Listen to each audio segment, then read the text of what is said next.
Welcome back to Shit That Goes On in Our Heads. This is part 2 of Marco from Sonic Halls featuring Move. I just wanna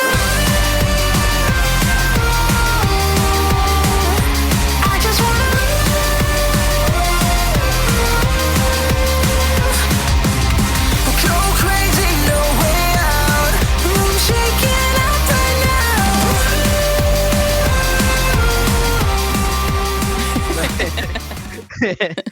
Because here's what happened. So, and I'm not going to name anybody here, but don't get people sued. We appreciate that. That's hard Good to looking out. say. Don't get sued. Yeah, we nearly did, but yeah, no, it was that bad. But Wow. There's only a few doctors in at least the country, maybe the world, that like are good at fixing this condition, like do the surgery for it. And the doctor I went with it as well, I had like nerves that needed to be fixed as well. So I fixed that as well. But so I had to go to Connecticut, as I mentioned, to get the surgery. So I went to Connecticut, and we had the option of 2 hospitals in Connecticut. Same doctor, just 2 different hospitals. One was like, I was 17 at the time, so it was a pediatric hospital. It was like slightly newer, fancier equipment, all that kind of stuff. One that was like an older hospital, didn't have as much equipment, but it was a little closer to where we were staying. So they're like, oh, just do the one that's closer. It's not that big a deal. I'm basically an adult. I'm not sure how much pediatric or not would affect me. The pediatric part is not what affected me. But I have the surgery, and the doctor's like, that was one of the hardest surgeries for this I've ever done. And I was like, great. That's not anything I'd ever want my doctor to say. Exactly, right? It took us like 4 hours. I was like, cool. That's awesome, bro. But and I start recovering, and I'm recovering really well. Not sarcastically, I start recovering really well. For anyone who's had like any kind of surgery like that, they give you this tube that you got to blow in to make this little ball go up, and I was like hitting it to the top. I was breathing well. That wouldn't last long, because they're like, and I obviously I had like, it wasn't morphine, but like morphine adjacent drip. I had the drip, the fashion, and I respect the drip. Yeah. They said, okay, it was like 4 days later, we're going to take the thing out. And I'd slowly been hitting this thing more and more, but I guess no one realized that, like, just in noting that, because the first night I barely hit it at all. Because they're like, this is awesome. This kid's doing great. So they take out the drip. I'm like, okay, I'm probably going to feel kind of crappy for a couple days. And, withdrawals, whatever. And then I get to go home. So it's sick. That night, or I guess that next morning, in a sense, it was like 1 a.m. My dad was staying with me at the time. My parents, because my brother, mom, and dad came to, also my parents, but my brother also came with us to Connecticut. So like one was staying with my brother at the place we were staying. One stayed with me at the hospital. My dad was with me that night. I wake up at 1 a.m. and cannot breathe. Oh, wow. Yeah, it like really hurt to inhale. I always explain it like I was hyperventilating because I couldn't properly ventilate. Wow. So I was like, oh my God. That's scary. the worst feeling in the world. Yeah, no. And then that next like day or whatever, because they put me back on the medicine and just like, okay, we're going to figure something out. Give you a painkiller for now, and then we'll regroup in the morning or whatever. Everyone's back there, and they're like, put your arms up, put your, try like just trying to get me to not hurt, because by that next morning it's like, oh my God, I'm in so much pain, and it's not working. For what we later realized, I had fluid buildup that had, would come to it collapsed my lung. Wow. Yeah. So I was like, great. Man, I am not a doctor, but if I had a collapsed lung and they were telling me to put my arms up because it would help, I would No, be that pissed. wasn't the doctors. That was like my parents. Oh, okay. They were- Oh, yeah. okay. I was like, well, Right. No. They were like, they didn't know what to do. yeah. But, yeah, it turned into getting a million tests. I had to get, it got to the point where because of all this, I'm like crazy dehydrated, crazy tachycardic, right? For people who don't know, that's when your like heart beats really fast. I was like 150 sleeping. Wow. Fever 104 for what we later found out, or not officially found out because they wouldn't tell us, but we kind of know. Essentially, what we didn't realize when I chose that hospital is that I got my surgery in July. In May of the year, the hospital had gotten penalized for outstanding post-surgical infections. Wow. Yeah, not fun. Damn. It, clearly that's what happened to me. And my mom had been keeping in contact with the parents of a girl that had gotten the same surgery as me, and she went in a couple days before me. She had like buildup in her abdomen or something like that. So I was like, okay, it's probably just one of those weird, fluid buildup. It's one of those weird 1 in 10 things. With my luck with health, it's just a thing. Whatever, we'll get it fixed. Not whatever. Yeah. Because it was the first time it had happened to anyone's lungs or anything like that in the hospital. So I have to get a PICC line because they can't IV me anymore. I'm not able to fly home anymore, which that's a whole other part of this that and I'm getting x-rays like every day now, and I don't even know why. Well, I know why, but yeah. And the last ditch effort was that before I would have had to get another surgery, and I did eventually, spoiler, is that they tried to syringe it out of my back. No, pass. No, not fun. No. Not fun.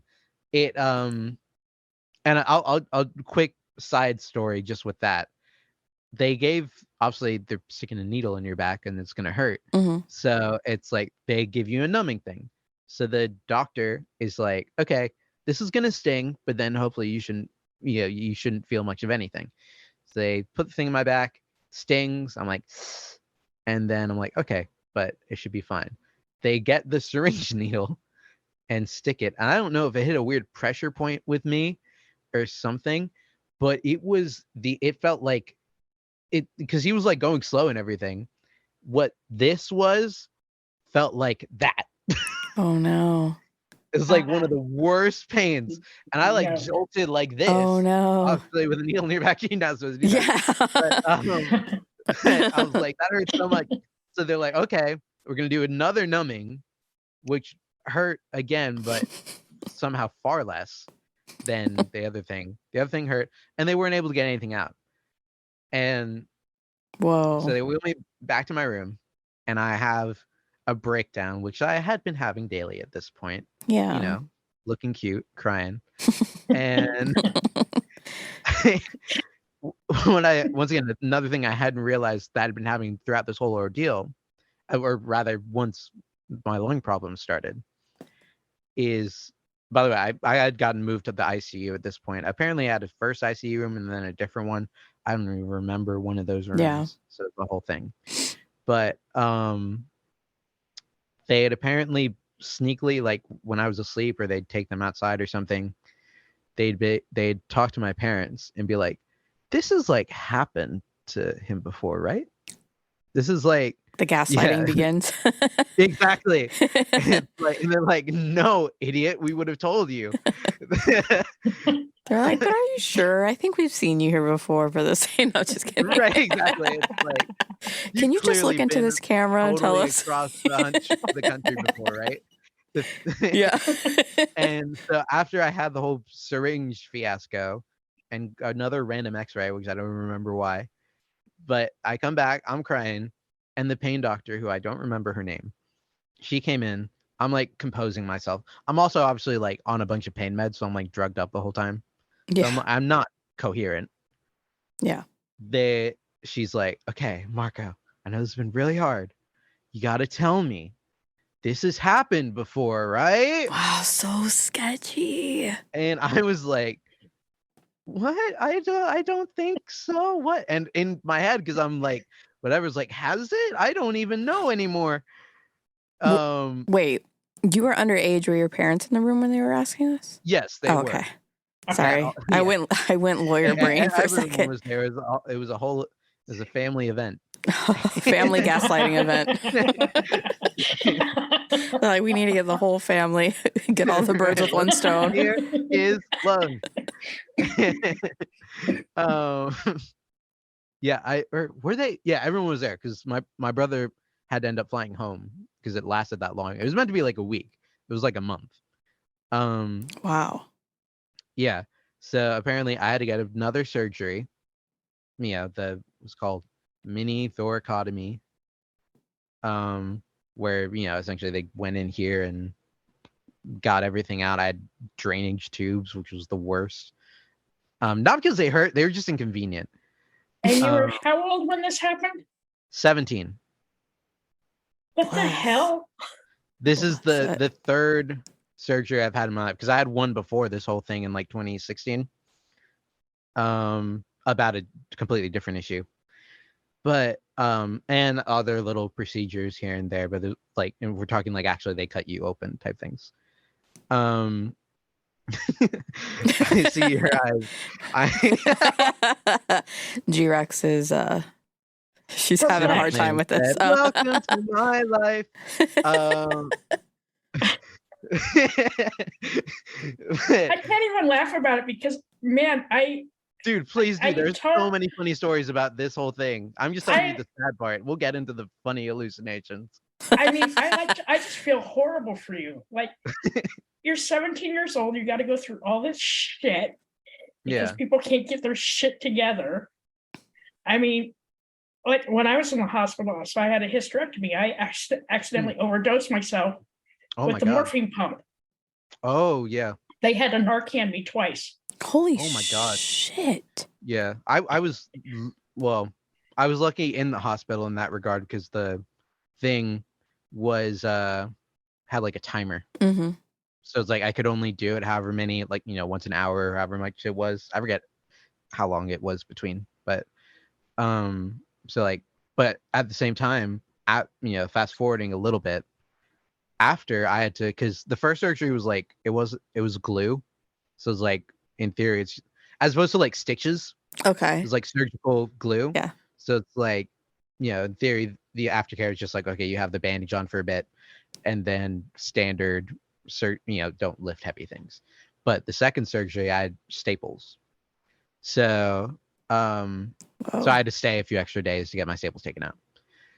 And we were in the hotel, and obviously I'd been on this medicine for however long I was, and they had tried a million different other pain medicines for me throughout the thing.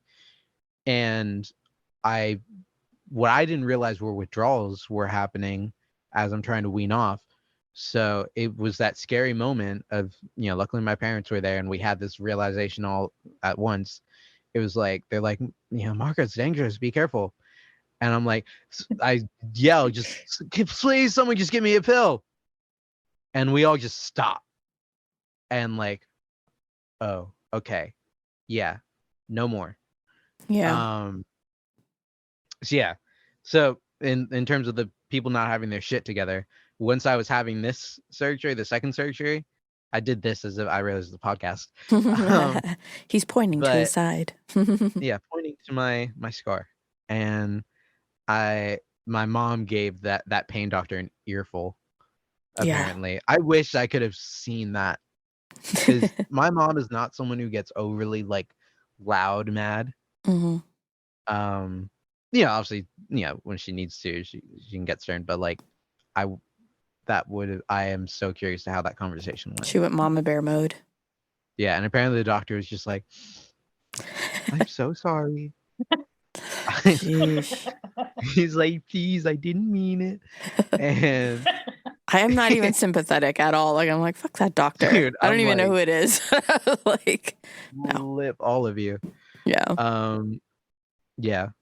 So that's the traumatic side of it. There's more, but it's like There's more. that's the dude. It's not the end of the traumatic side of it. Because well, this is more just like what the hell. Right. But it just kind of was like the staff there was very strange sometimes. Because one, after I had this whole breakdown where I just got gaslit and then realized I have to have a second surgery, I'm barely eating anything when I lost like 40 pounds. Wow. Throughout this whole thing. Jeez Louise. And you're tiny to begin with, so I can't imagine. Short, but I'm not. I was overweight, so it's like this. But even at that, it's like I wasn't losing it for the right reasons. Right. I thought you were gonna try to paint that in a positive way. I'm like, how are you seeing the positive in everything? I'm not even gonna try. Yeah. Yeah. I there was a point where due to the issue I had before, I was way skinny for a while because this is a tangent, I guess. But the thing I had before Mal's was this thing called pyloric stenosis. If anyone doesn't know what your pylorus is, it's this thing, I forget if it's at the top of your bottom of your stomach, but it lets like your food digest. Mine was closing. So I couldn't keep anything down to put it cleanly. And so at one point I was my height now, I'm 5'3". I'm a short guy, but I was like 90 pounds. I was a fucking twig. But yeah. Anyway, so they're trying to order me food at the hospital, and the cafeteria lady just hung up on my dad because they got the room wrong a million times, all this kind of thing. And then the big one after, because that's more just like funny. The big one after is that, as I mentioned, I had a PICC line, kind of like big boy IV kind of thing. So there was this one nurse who's like, oh, I'll take that out for you. But it's not that simple. So they were like, hey, no, stop. We'll wait till the other person comes in. And he did. And luckily, because she was going to just like basically pull it out and give me a bandage. No, this dude was like, put on a mask. It wasn't like, huge, but it was like, put on a mask, take this thing out, proper bandaging. I was like, okay. But then, so that nurse was apparently a little salty that we didn't let her take out my thing. She wheeled me out of the hospital, right? And so it's raining outside, and obviously with all the stuff here, I probably shouldn't be in the rain. Hell. You didn't melt, right? No, okay, I didn't hit the rain, but only after so much arguing between my mom and this lady. Because she's saying, okay, no, my dad will just come around and we can stay under the hood. He's like, no, just wait out here outside of this for some reason for a while. And I'm like still loopy. I'm like, Mom, listen, she's a doctor. Oh my gosh. But my mom was right in the end. And it was simple. Just randomly stopped in the middle of the thing. I was strong enough to walk. So it wasn't that bad, but it was like, come on. She's like, yeah, you got the rest. Yeah, so that's fucking wild. Those are the sad parts. We can talk about the funny stuff. Golly, that's crazy. I don't think I would have. Yeah, I mean, I don't know. No. I'm like hot. It still hits. Right. And I forget how much it does. It was only, realistically, I'm 21 now. It was only 4 years ago. Yeah, but that's going to stick around for a long time. Right. That was only a fifth of my life ago. Yeah. And the aftermath of it was a lot. And right after was the pandemic. So it's like so true. Wow. That's brutal. Dude, in your short life, you've had like all this adversity, but I mean, like I listen to your music. I know, don't be too surprised I listen to the music because I told you I have very eclectic taste, right? It just depends on the day and maybe if I've had a gummy. or two. So I like your outlook on life it just amazes me, right? Like at my age, if I went through the amount of crap that you went through in the last 3 years, I'd be like, fuck it, I'm done. But like you just really impressed me with like your strive and your drive to just keep producing music and doing stuff that makes you happy. Well, it's kind of like, once again, I'm not gonna front and be like it, like I mentioned, especially in like high school, and there's times now still, but like especially for a while when most of this wasn't figured out. Not to say that it fully is now, but like when it was a lot worse, it was like, yeah, it was really hard. I was really depressed, and I've tried to mask it best I can.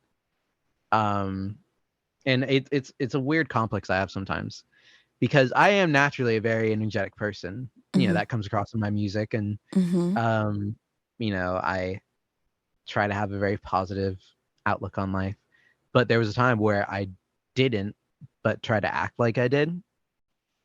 And it almost, some people saw straight through it.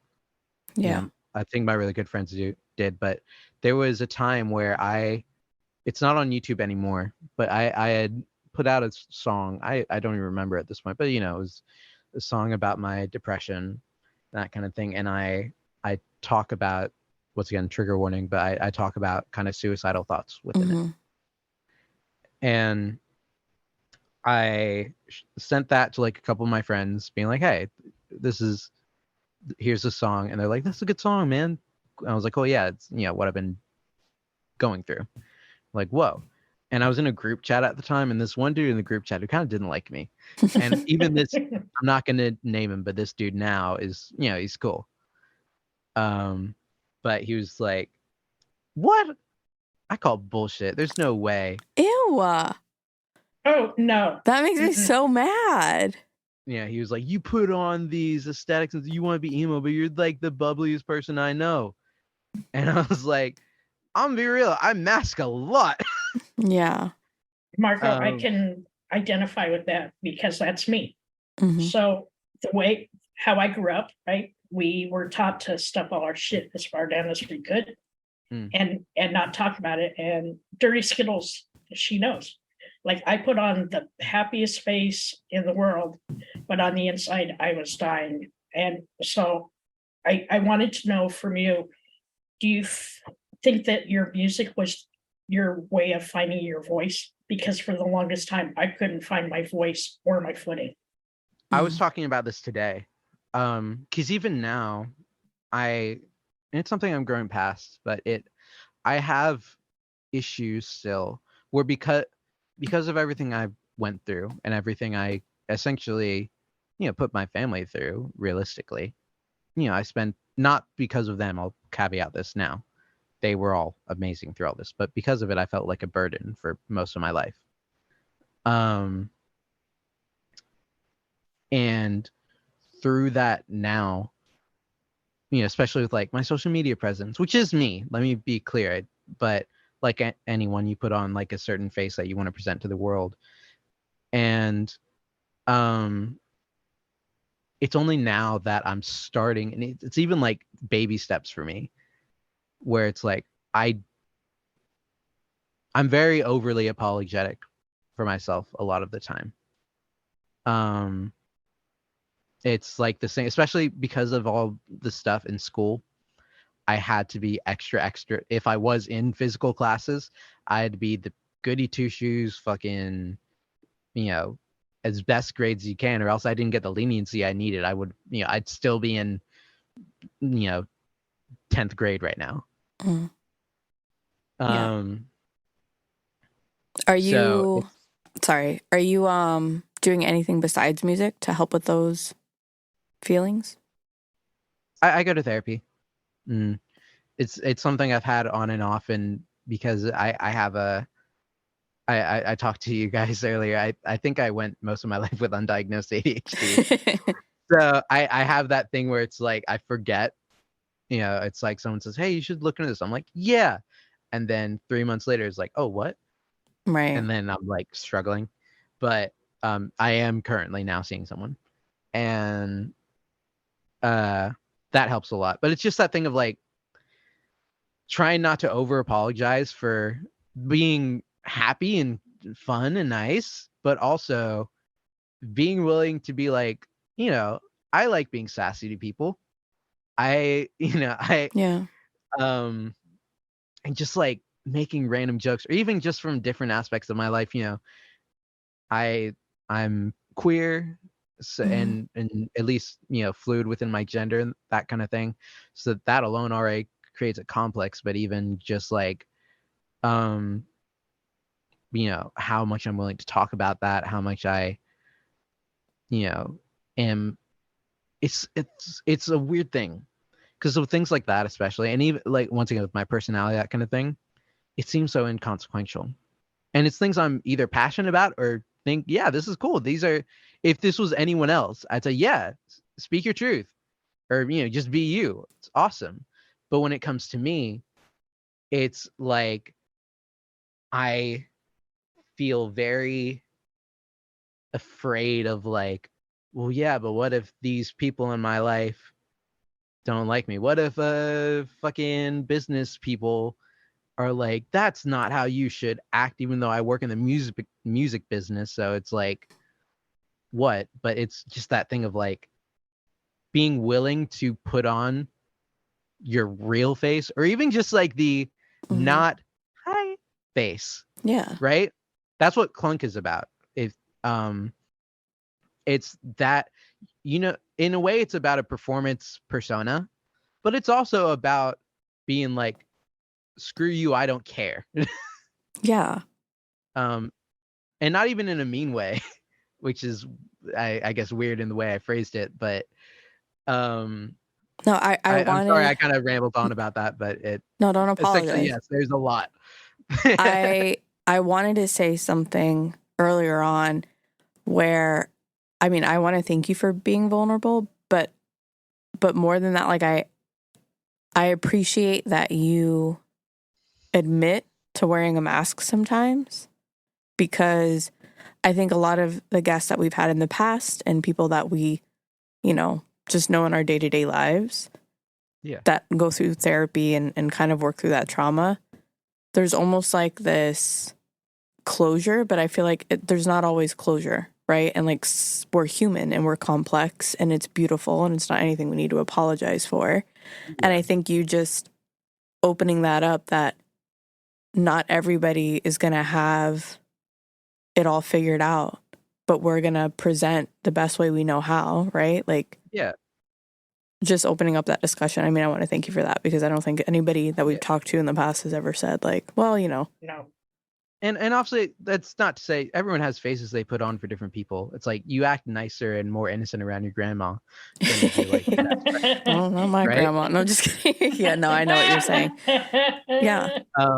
But it's a you changed a little bit, but it's being the part that's been hard for me, and I'm not past it. I'm not gonna Right. act like I'm not, but the part I'm getting past is being like, it's so weird, because music, I don't feel this way. I feel so excited about putting out bratty songs about whatever, but in my actual life, I feel very meek Yeah. sometimes. You're like free in your music.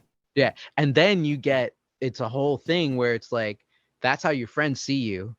So you're like, oh, Marco, he's the cute little whatever on the side. It was like, no. But then it's also that thing of like, you feel weird about subverting those expectations.